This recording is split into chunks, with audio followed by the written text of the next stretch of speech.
Councilmember Doug Young is in charge of our prayer and our Pledge of Allegiance. Please join me in a moment of silence.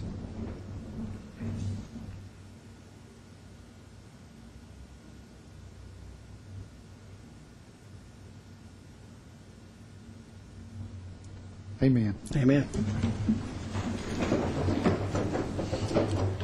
Pledge allegiance to the flag of the United States of America and to the republic for which it stands, one nation, under God, indivisible, with liberty and justice for all.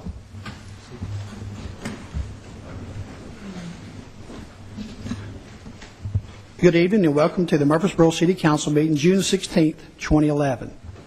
Council members, our first item is our consent agenda. You have a copy of that in your package. You've had time to look over that. If there are any changes or anything you want to discuss, we can do that at this time. If not, I will entertain a motion. Vice Mayor, I move for approval of the consent agenda. Second. A motion and a second. Call the roll, Mr. Wright. Mr. Gilly? Aye. Mr. Washington? Aye. Mr. Young? Aye. Vice Mayor Bratcher? Aye. Next, consider for passage on second reading an ordinance amending the Murfreesboro City Code, Chapter 7, Buildings, Section 7-12, dealing with the International Residential Code, and Section 7-14 and 7-15, dealing with the International Energy Conservation Code.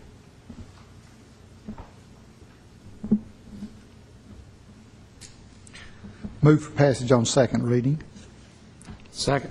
I have a motion and a second. Call the roll, please. Mr. Gilly? Aye. Mr. Washington? Aye. Mr. Young? Aye. Vice Mayor Bratcher? Aye. Next, consider for passage on second reading an ordinance to rezone an area east of New Salem Highway, State Route 99, and north of West Main Street to Commercial Highway, CH District. So moved. Second. Motion and a second. Call the roll, Ms. Wright. Mr. Gilly? Aye. Mr. Washington? Aye. Mr. Young? Aye. Vice Mayor Bratcher? Aye. Next, consider for passage on second reading an ordinance to rezone a total of 11.6 acres located south Rutherford Boulevard and north of Chalice Drive to Commercial Highway, CH District. That's east of South Rutherford, excuse me. Second reading. Move passage on second reading. Second. Motion and second. Call the roll, Ms. Wright. Mr. Gilly? Aye. Mr. Washington? Aye. Mr. Young? Aye. Vice Mayor Bratcher? Aye. Next, consider for passage on second reading an ordinance to amend the planned signage overlay PSO district located north of Medical Center Parkway and east of North Thompson Lane. Move for passage on second reading. Second. Motion is second. Call the roll, Ms. Wright. Mr. Gilly? Aye. Mr. Washington? Mr. Young? Aye. Vice Mayor Bratcher? Aye. Next, consider for passage on second reading an ordinance 11-0-15, the tax rate ordinance. Move for passage. Second. Motion is second. Any questions? Call the roll, Ms. Wright. Mr. Gilly? Aye. Mr. Washington? Aye. Mr. Young? Aye. Vice Mayor Bratcher? Aye. Next, adopt amendments to Exhibits A and B of Ordinance 11-0-14, the Appropriation Ordinance. Ms. Wright? Vice Mayor, we did lay out tonight a revised Exhibit A. The Exhibit B that came in your package is correct.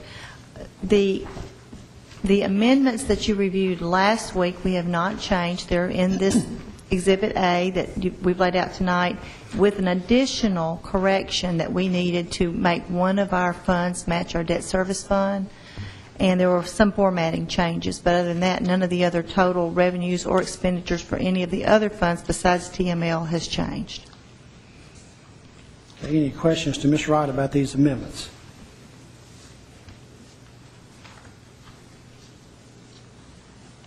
No questions, Vice Mayor. I move for approval. Second. We have a motion and a second. Call the roll, Ms. Wright. Mr. Gilly? Aye. Mr. Washington? Aye. Mr. Young? Aye. Vice Mayor Bratcher? Aye. Next, consider for passage on second reading, as amended, Ordinance 11-0-14, the Appropriation Ordinance. So moved. Second. We have a motion and a second. Call the roll, please. Mr. Gilly? Aye. Mr. Washington? Aye. Mr. Young? Aye. Vice Mayor Bratcher? Aye. Next, consider for passage on second reading, Ordinance 11-0-16, amending the Murfreesboro City Code, Chapter 2, Administration, Section 2-16, dealing with special revenue funds.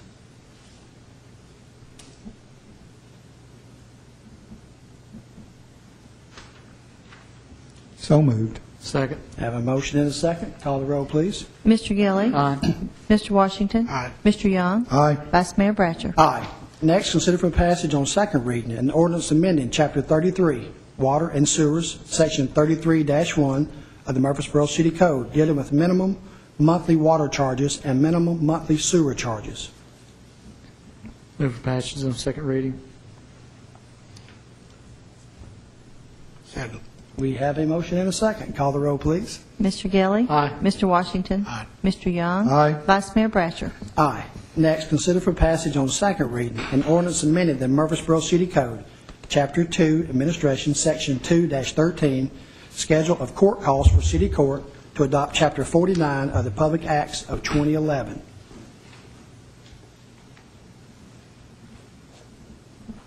So moved. Second. Motion and a second. Call the roll, Ms. Wright. Mr. Gilly. Aye. Mr. Washington. Aye. Mr. Young. Aye. Vice Mayor Bratcher. Aye. Next, consider for passage on first reading an ordinance 11-0-23, amending Chapter 14, Garbage, Weeds, Trash, and Other Waste, Sections 14-53 and 14-55, and Chapter 17, Property Standards, Section 17-2, regarding weeds and grass. Mr. Vice Mayor, the council has before it a revised substitute ordinance with the changes from that in your packet shown as tracked. And with the council's permission, I'd like to briefly explain what we have. Mr. Whitaker and Mr. Adelot are also here and can assist me as needed. In the course of reviewing the current weeds and grass ordinance, it appeared to staff that certain changes need to be made. This ordinance submitted to you on first reading is an effort to reflect those changes. The changes are several.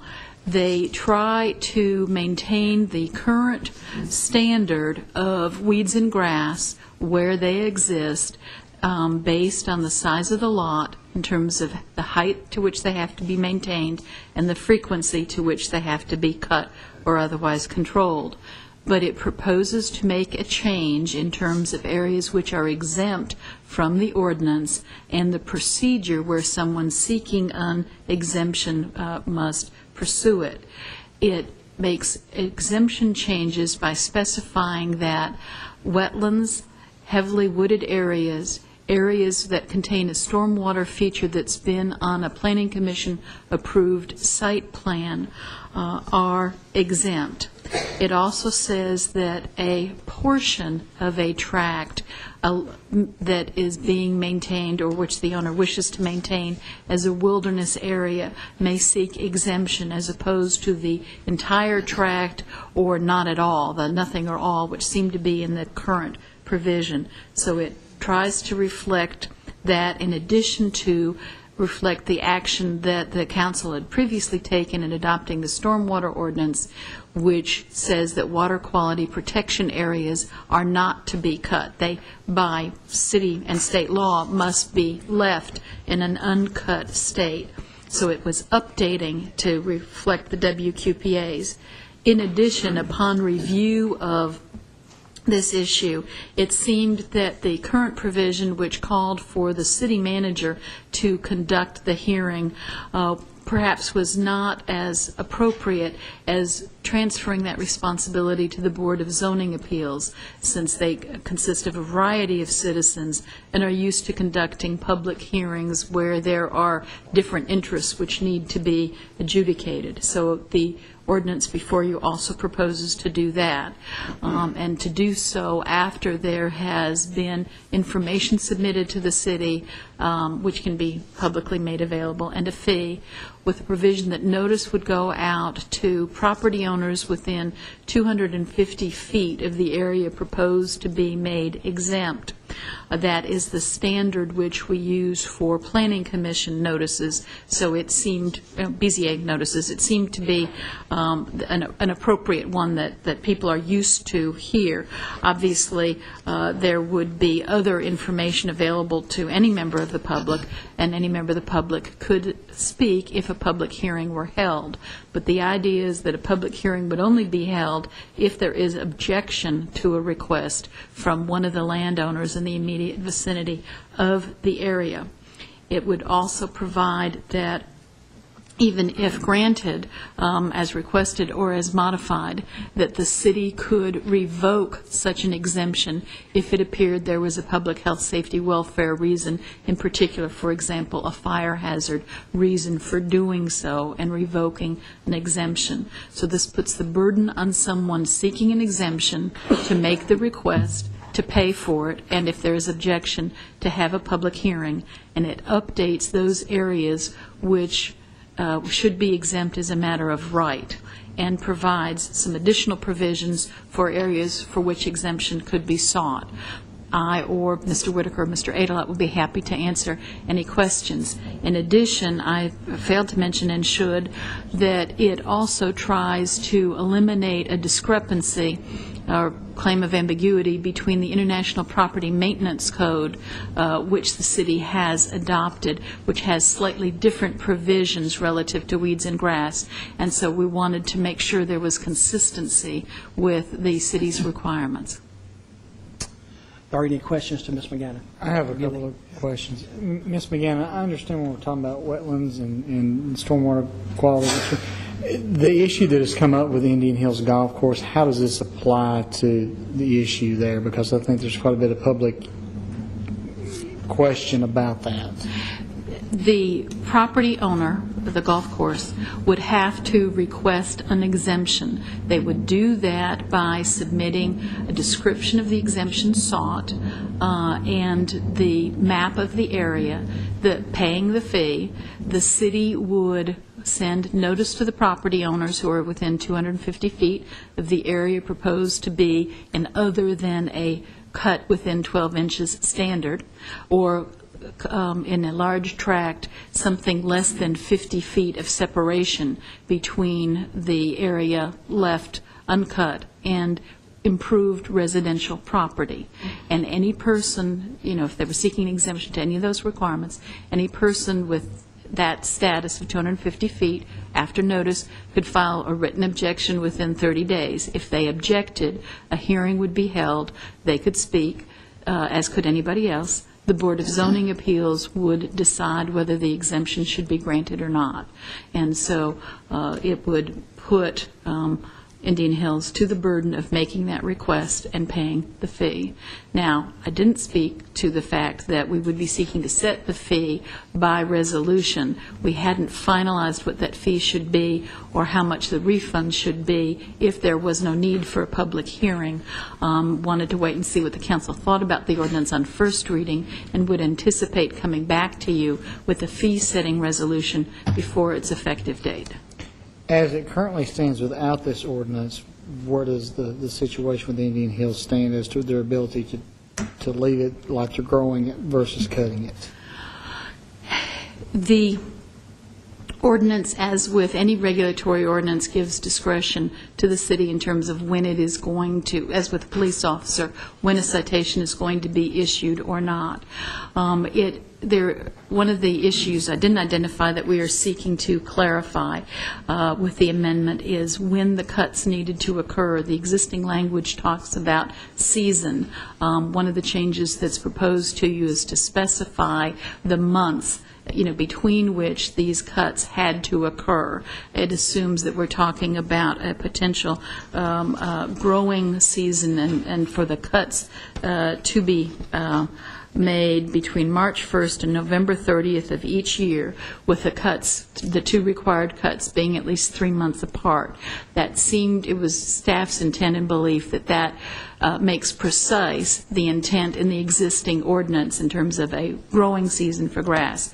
It is my understanding that because of the season for grass, the overall cutting requirement is not in violation because there is time for 2 cuts within the growing season. The issue which has come up, as to which there is some ambiguity, is to whether or not the 50-foot strip between improved residential property has been met, because there is an easement that's at issue in terms of whether the distance is actually more or less than the 50 feet. And their staff had received information indicating that there would be an additional cut made, that there would be a cut made to sort of improve the barrier in the areas as to which there has most recently been complaint. Okay. Under the ordinance that's being presented to us, so that would then force the golf course to come before the city and seek an exemption to allow Any status that they have it in, which could then be denied or an objection raised and then a hearing held as Yes, to whether sir. they're allowed to keep that or not. Yes, sir. So that would help clear up some of the ambiguity of which the current ordinance language allows. That was one of the intents, yes. Okay, good. As a resident of the area, I want it cut, but I'll let the ordinance go and see if they're able to prevail on the BZA. But I go on record as saying, as a resident of that neighborhood, it looks awful. But Any other questions to Ms. McGannon regarding this ordinance? I have one. For as the signage, you mentioned about the notification about mailing out to property owners within 250 feet. Will there be a sign placed on the property like we do at some of the Planning Commission items? Staff had talked about that, and we hadn't finalized. If you think that would be helpful, we can certainly make that part of the protocol. I think one of the things that will help, too, is the homeowners association will be very active in notifying the residents. Also, now, that's out of our realm, but that's one of the things that they will do. I like the sign. I mean, if that reaches beyond the 250 feet for property owners who may drive past it, who may want to have some input. Okay. That's just my opinion. I don't know how the council Sure. feels. I think that's a good idea. Since it's going to the BZA, let's use the same procedures that the BZA uses and the same sign system. Is that reasonable? The same signage system, I think, would be reasonable, yes. Okay. I think we're in agreement. Any other questions? Make your motion, Mr. Giddy. Does that need an amendment to include the signage? I don't think so. I think we can reflect that in the resolution relative to the fee, or I can put it here. Let me look at that and bring it back to you. One other question, Ms. McGann. I think I'm going to open a can of worms, but in certain instances, is twice a year enough to cut heavy grass? It's been the standard that the city has had since 1990, this is the standard applicable for large tracts defined in this ordinance as being more than 2 acres in size, and so that's been what we've had, and Mr. Whitaker could speak to whether or not that's proved workable or unworkable. I think the fact that, as I understand it, we're not going to get as heavy grass growing in July, August in the heat of the weather, and making sure that you've got, the cuts at the beginning of the season are the most important, and that they're 3 months apart. Mr. Wicker's at the podium. He may want to comment on that. To answer your question, Mr. Young, the reason that was initially done sometime, to the best of our recollection, was there's still large tracts in the city. There's still people that actually farm that, and 2 cuttings allow people to get 2 cuttings of hay off of that property.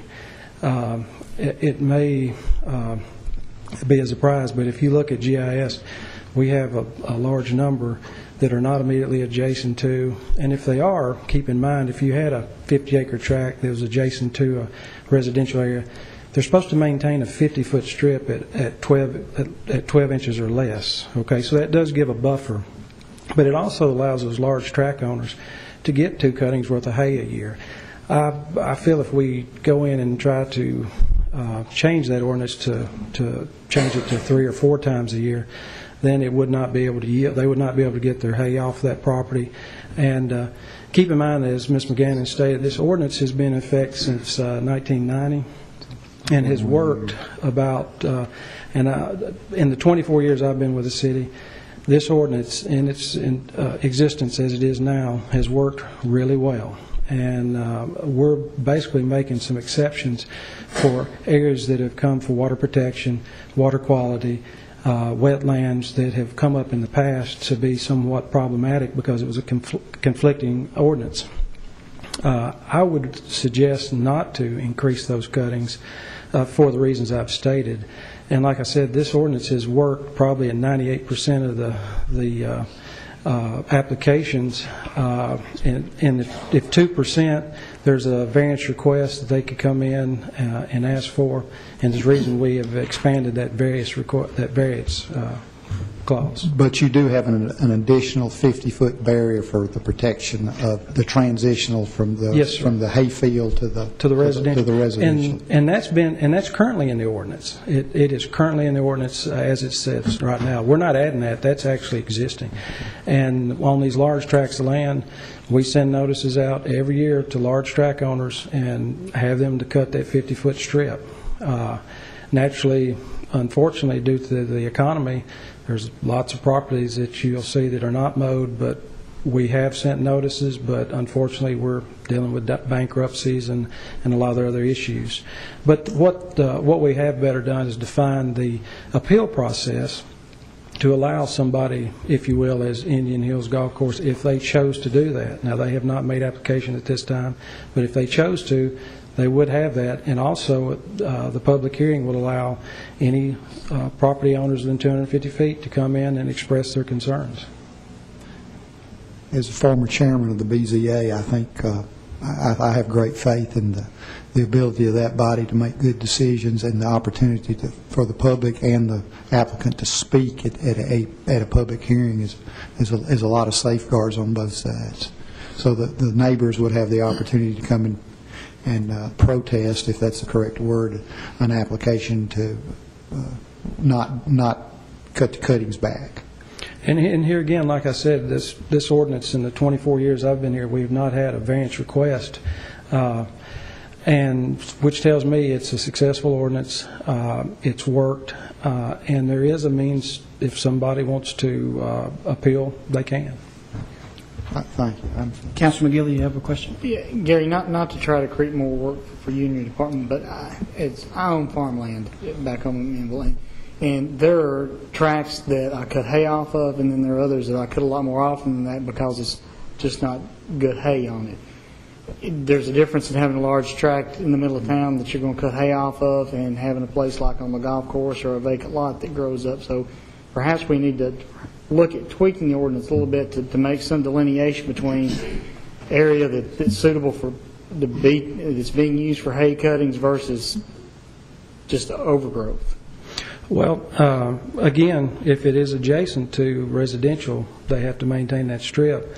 Also, we have actually talked about that, and it's really hard to come up with every different scenario. Sure. We have placed in here, we have had requests for people to come in and mow wooded lots, which it's just impossible. You can't, unless you go in with a dozer, you can't.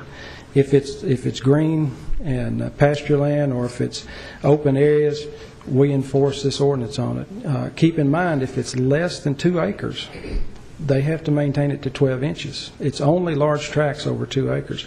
But here again, we have had people to call and want us to enforce this on wooded lots, and it's impossible. And if you have a wooded area and a grass area, and as I stated, this ordinance has worked well for a long time. Okay. We will be happy to look at it again. I just think it would be very difficult to come up with every different type of land scenario that you'll have. We have sought out the ones that we know that are problematic, that you can't do, as the water gardens, the anything that's wetlands, those that are not practical to mow. But those are identified by the state or by site plan. It gets really hairy when you start having somebody to go out and pick and choose, okay, we need to mow this, we don't need to mow this. It's better to have something that's pretty simple, because I'm not sure that I would make everybody happy deciding whether this 5 acres should be mowed or should not. Of according to this document, it has to be mowed at least twice a year. And if they don't agree with that, there's an appeal process. And then we can hear from the neighbors around. Okay. Absolutely. Okay. Ms. McGannon, you want us is to adopt this ordinance 11023? Is that what? That's staff's recommendation, yes, sir. I move that we adopt the ordinance 11023. Second. We have a second. Are there any questions from the council? Call the roll, Ms. Wright. Mr. Gilly. Aye. Mr. Washington. Aye. Mr. Young. Aye. Vice Mayor Bratcher. Aye. Next, we are to consider any beer permit applications. Ms. Wright? We have two tonight. We have a special event for United Way, and we have a new restaurant and bar at 810 Northwest Broad Street, Suite 222. The United Way application is complete and meets our requirements, and the new restaurant is just on the edge of passing their final codes inspections. I thought I might have them this afternoon, but I didn't get them. So I expect to get them possibly tomorrow, and it'll be before we meet again. So when I get those, I'd like to go ahead and issue that permit too, if it meets your approval. Thank you, Ms. Wright.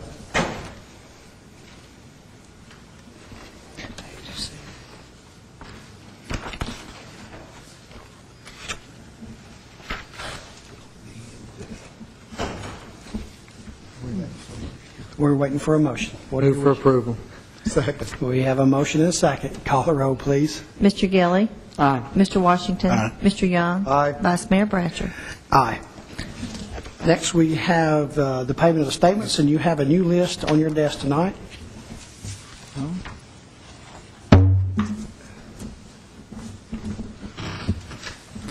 Move to pay the bills. Second. Motion is second to pay the statements. Call the roll, please. Mr. Gilly. Aye. Mr. Washington. Aye. Mr. Young. Aye. Vice Mayor Bratcher. Aye. Boards and commission appointments, I do not see any. So next, any other business come from the staff or from the council? Mr. Lyons, you want to give us a report on our recent TML that was held in Murfreesboro, how that went? And Be glad to, Vice Mayor Bratcher. This past weekend, we had over 700 delegates from various Tennessee cities come to Murfreesboro for the annual TML conference.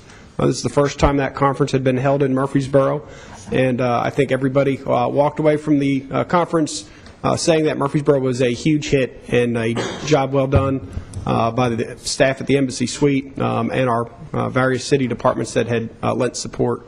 Not only did the city provide a venue, but we also helped out on some of the educational sessions. There were spotlight features on our cable TV department, on our fire department, on our public works complex, and also the police department. And many thanks to our Parks and Recreation department that worked very hard on the reception, and Rover, which helped shuttle some of our guests. But we had a number of city employees who volunteered their time, and a good time was had by all. We certainly got a lot of favorable feedback, and we'd love to have them back. all right, I know we want to say congratulations to Mr. Washington. I think he was appointed to the TML board. So, good job. I know he'll represent us well. Any other announcements? Mr. Bratcher, I'd like to announce that the city has been awarded the TWSAA spring fleeing for the next 2 years, which is another great feather in our cap. Sure is. That's a great accomplishment. Any other business? Any other announcements? We stand adjourned.